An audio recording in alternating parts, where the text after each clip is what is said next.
Meeting ground rule number 5, do your homework and be prepared. Take any documents to support facts and opinions. Preparation is not optional. It's your entry ticket to a meaningful conversation. Preparation is what separates passive attendees from active contributors. When you walk into a meeting without doing your homework, you're not just underinformed, you're underperforming. Meetings are where decisions happen, and decisions require data, insight, and readiness. Without preparation, you limit your value to the discussion and slow down the group's progress. Being prepared means more than just skimming the calendar invite. It means reading the agenda thoroughly, reviewing any pre-reads or attachments, and thinking through your points of view. If you're representing a team or function, it also means checking in with your stakeholders to reflect their inputs accurately. The goal is to arrive informed, aligned, and able to speak with intention. Coming with documents isn't about paperwork, it's about credibility. Opinions without evidence can easily be challenged, misunderstood, or ignored. A supporting document, whether it's a timeline, data table, customer feedback, or even a simple checklist, adds structure to your view. It helps others follow your reasoning and makes your contribution measurable and actionable. When everyone prepares properly, meetings move at a completely different pace.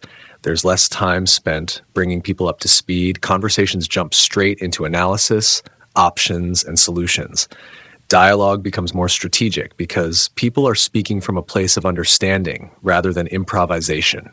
Informed teams make sharper decisions faster. The cost of poor preparation doesn't always show immediately, but it adds up.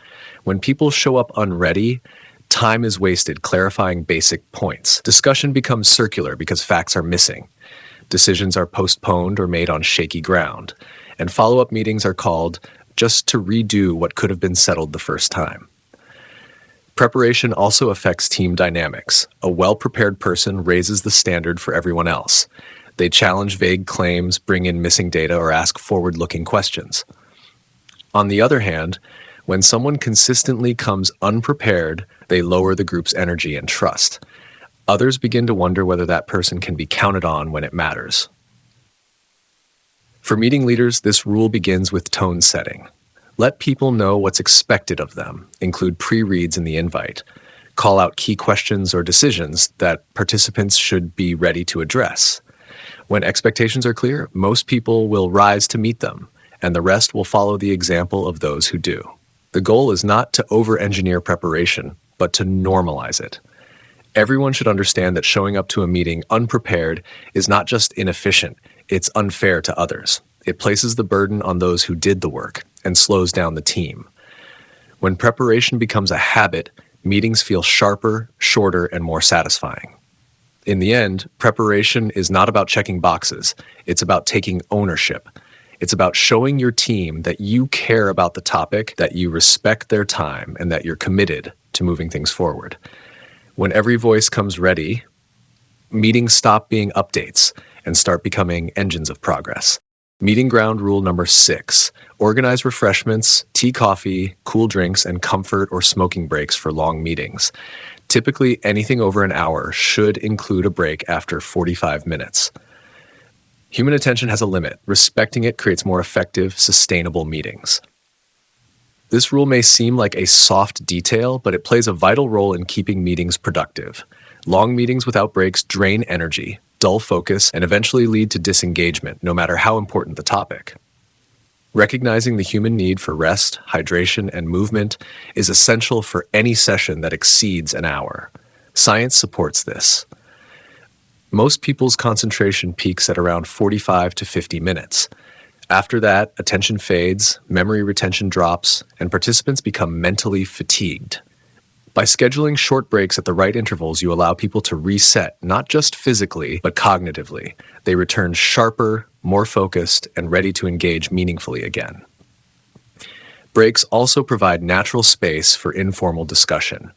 Many critical clarifications and insights happen not during the structured agenda, but over a cup of coffee in a hallway chat. Creating these moments intentionally strengthens team rapport and often unblocks issues that might be difficult to resolve in a formal setting. Offering refreshments is a simple gesture with outsized impact.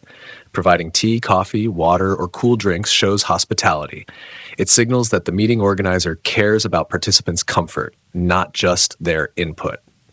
This can be especially important in high-stakes or cross-functional meetings where tensions or pressure may run high. It's not about extravagance, it's about thoughtfulness. A tray of tea or a pitcher of water with some light snacks sends the message that the meeting was planned with people in mind. When people feel taken care of, they are more likely to stay present, contribute generously, and show up with goodwill.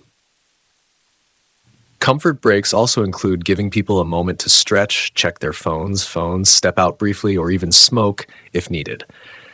Ignoring these needs results in people zoning out mid-meeting, taking disruptive private breaks, or feeling physically uncomfortable, none of which help the meeting succeed. For virtual or hybrid meetings, the same principle applies. A 5-minute camera off, mic muted break after every 45 minutes can dramatically improve energy levels. It also reduces eye strain and fatigue, which are common in digital settings. Even suggesting that people hydrate or walk for a moment can make a difference. When this rule is neglected, the effects are subtle but damaging. People lose focus, their participation drops, and the last stretch of the meeting often feels like a blur. Worse, decisions made toward the end of long, unbroken meetings are more likely to be rushed or poorly considered. Ultimately, this rule is about honoring the mind-body connection. Meetings that acknowledge the human side of productivity through breaks, refreshments, and comfort don't just feel better, they work better. They leave people feeling respected, energized, and more willing to return with the same level of commitment next time. Meeting ground rule number 7, appoint a chairman for the meeting who will ensure the rules are kept. Normally, this is the person calling the meeting or the project manager engineer. This person is authorized to control the involvement and participation of attendees.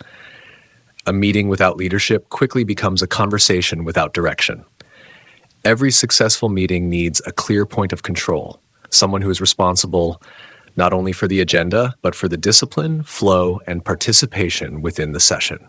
This rule emphasizes the need to appoint a chairman, someone empowered to guide the discussion, keep the structure intact, and manage the room when things drift off course.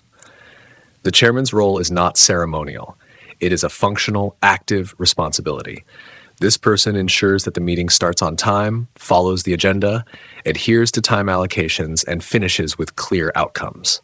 Without someone steering the process, meetings often become unstructured exchanges, dominated by a few voices while others remain silent or disengaged. Typically, the chairman is the one who called the meeting, the project manager, or the lead engineer. This person already holds contextual authority and is best positioned to understand the objectives and urgency of the discussion. Their leadership ensures that the meeting stays anchored to its purpose, especially in technical or cross-functional settings. One of the most important powers the chairman holds is the ability to control participation. This means ensuring that every attendee has a chance to speak when needed, that interruptions are managed respectfully, and that side conversations or irrelevant points are brought back on track.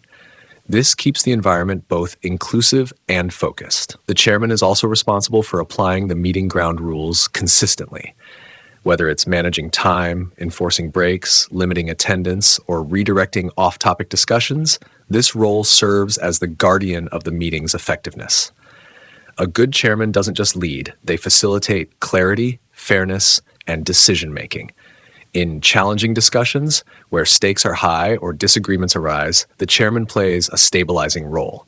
They ensure that conflict is handled constructively, that emotional intensity doesn't override logic, and that the group keeps moving toward resolution. Without this leadership, meetings often spiral into loops or stall on points of friction. This role also enhances accountability. When someone is clearly in charge, it removes ambiguity. Attendees know where to raise concerns, how to stay aligned, and what standard of engagement is expected. It also means that outcomes, action items, and next steps are more likely to be captured and driven forward with consistency. When no chairman is assigned, meetings drift. Some participants dominate, others disengage, and the group lacks a unified flow. People leave unclear on what was agreed or what happens next. The conversation may have been energetic, but the impact remains vague, and that's not a good use of collective time. Ultimately, appointing a chairman is about anchoring the meeting in direction and discipline. It creates structure, encourages balanced participation, and ensures that the energy of the group is harnessed toward productive outcomes. In every well-run meeting, there's always someone quietly ensuring that the rules serve the results. That's the chairman's job. Meeting ground rule number 8, be on time for the start of the meeting and respect the finish time of the meeting. Time discipline is not just about punctuality, it's about professionalism, respect, and trust. Punctuality sets the tone for everything that follows. When attendees arrive on time, the meeting starts with rhythm, purpose, and respect for the agenda. When people arrive late, even by a few minutes, it disrupts the flow, forces repetition, and sends a message that their time matters more than others. This rule emphasizes that being on time is a shared responsibility, not just a personal choice. Being punctual also signals readiness. It shows that participants have made space in their schedule, mentally arrived, and are prepared to contribute from the first minute. It avoids the awkward waiting period where a few people stall while others slowly trickle in. This delay affects morale and often leads to rushed or skipped topics later. Just as important as starting on time is finishing on time. Meetings that overrun their scheduled end time betray trust. Attendees plan their workdays around agreed-upon slots, and when meetings run late, it forces them to choose between staying engaged or being late for the next commitment. The result is usually a drop in focus, hurried conclusions, and missed wrap-up clarity. When the meeting respects its time boundaries, people are more willing to participate fully. They know the session is being managed responsibly and that their time is being valued. This creates a more positive, focused energy throughout the discussion and encourages stronger participation from everyone in the room. Meeting organizers play a key role in time discipline. It starts with setting realistic durations and sticking to them. If the agenda cannot reasonably be covered in the allotted time, it should be revised, or a follow-up meeting should be scheduled. Trying to squeeze too much into one session often leads to shallow discussion and incomplete decisions. Participants also hold responsibility. Being ready at the start doesn't just mean entering the room or logging in. It means being settled, present, and prepared to begin.